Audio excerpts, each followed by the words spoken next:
X-ray വെൽഡർമാരുടെ ഒരു പ്രധാനപ്പെട്ട ഒരു ഉപകരണമാണ് ഞാനിന്ന് പരിചയപ്പെടുത്താൻ പോകുന്ന ഈ ഇലക്ട്രോഡ് ഡ്രൈയിങ് ഓവൻ. ഇത് നമുക്ക് ടെമ്പറേച്ചർ റേഞ്ച് 150°C വരെ നമുക്കിതിൽ കിട്ടും. ഇതൊരു പോർട്ടബിൾ ടൈപ്പ് ഓവനാണ്. ഇതിന് ഉള്ളിൽ ഗ്ലാസ് വോൾ വെച്ചുള്ള ഒരു ഓവനാണ്. കാരണം ഇത് നമ്മൾ മെയിനായിട്ടും മദർ ഓവനിൽ നിന്നും നമുക്ക് റാഡ് കളക്ട് ചെയ്യുമ്പോൾ നമുക്ക് ഇതിൽ ഇട്ടിട്ട് വേണം നമുക്ക് നമ്മളെവിടെ വെൽഡ് അടിക്കുന്നത് അവിടെ നമുക്ക് കൊണ്ടുവച്ച് അതിൻ്റെ ആ ഇലക്ട്രോഡിൻ്റെ ആ ഹീറ്റിംഗ് നമുക്ക് ടെമ്പറേച്ചർ കൺട്രോൾ ചെയ്യാൻ സാധിക്കും. അതിനു വേണ്ടിയാണ് ഈ പോർട്ടബിൾ ടൈപ്പ് ഓവൻ സാധാരണയായി എക്സ്റേ വെൽഡർമാർ ഉപയോഗിക്കുന്നത്. ഇത് 220 കറണ്ടിൽ പ്രവർത്തിക്കുന്ന ഒരു 110 ഉണ്ട്, 220 നമുക്ക് അവൈലബിൾ ആണ്.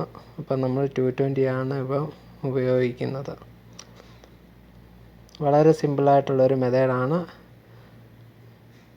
യൂസ് ചെയ്യാനും എളുപ്പമാണ്. പക്ഷേ ഇത് എക്സ്റേ വെൽഡിങ്ങിൽ മെയിൻ ഒരു അത്യാവശ്യ ഘടകമാണ്. കാരണം റാഡ് ഹീറ്റ് ആയില്ലെങ്കിൽ നമുക്ക് വെൽഡിങ്ങിൽ പിറോസിറ്റി ഉണ്ടാകും.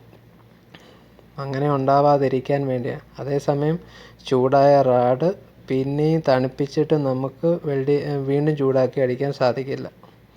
ആ ചൂട് നമുക്ക് കൺട്രോൾ ചെയ്ത് റാഡ് ഓവനിലിട്ടാൽ അത് നമ്മൾ വെൽഡടിച്ച് തീരുന്നതും വരെയും അതിൽ തന്നെ ഉപയോഗിച്ച് തീർക്കണമെന്നാണ് സാധാരണയായിട്ട് നമുക്ക് പഠിക്കാനുള്ളത്. അപ്പം ഇതാണ് അതിൻ്റെ കറണ്ട് അഡ്ജസ്റ്റ്മെൻറ്റ്. ഓണാക്കി 150° നമുക്ക് ആവശ്യമുള്ള 30 തൊട്ട് 150° വരെ ഉണ്ട്. ചിലപ്പം 2 മില്ലി റാഡൊക്കെ ആണെങ്കിൽ നമുക്കൊരു 100°C ചൂടാക്കിയാൽ മതി.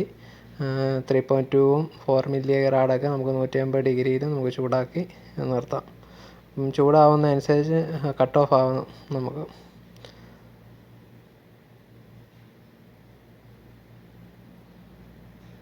ചെറിയ നിസ്സാരമായിട്ട ഒരു കാര്യമാണ്, എന്നാൽ എക്സ്റേ വെൽഡിങ്ങിൽ പ്രധാനപ്പെട്ട ഒരു ഘടകമാണ്. ഇത് നമ്മൾ പഠിച്ചിരിക്കണം.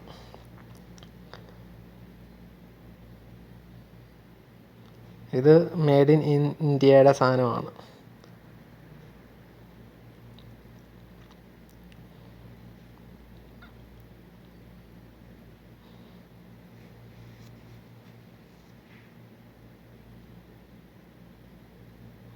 അപ്പം ഇത്രയൊക്കെ ഉള്ളൂ ഇതിനെപ്പറ്റി കാര്യമായിട്ട് പറയാൻ.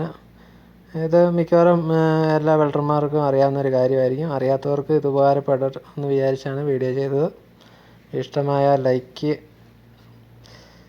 സബ്സ്ക്രൈബ് ചെയ്യുക.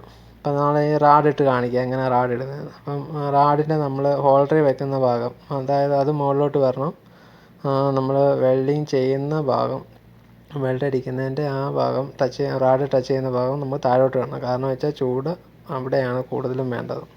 കാരണം നമ്മൾ വെൽഡ് അടിച്ച് വരുമ്പോൾ മേലത്തെ സൈഡ് ഓട്ടോമാറ്റിക് ചൂടാകും. നമ്മൾ ആദ്യം വെൽഡിങ് ടച്ച് ആവുന്നിടത്താണ് പെറോസിറ്റി കൂടുന്നത്. അപ്പം ഇത്രയൊക്കെ ഉള്ളൂ ഈ ഇലക്ട്രോഡ് ഡ്രൈയിങ് ഓവൻ ഉള്ള കുറച്ച് കാര്യങ്ങൾ. ഇത്രയും കാര്യങ്ങളൊക്കെ ശ്രദ്ധിച്ചാൽ മതി. വളരെ ഈസി ആയിട്ടുള്ളൊരു കാര്യമാണ്. നമ്മൾ കമ്പനികളിലൊക്കെ പോകുമ്പോൾ നമുക്കത് പിടികിട്ടും. പിന്നെ ഇത് അറിയാത്തവർക്കൊന്ന് അറിഞ്ഞിരിക്കണം എന്ന്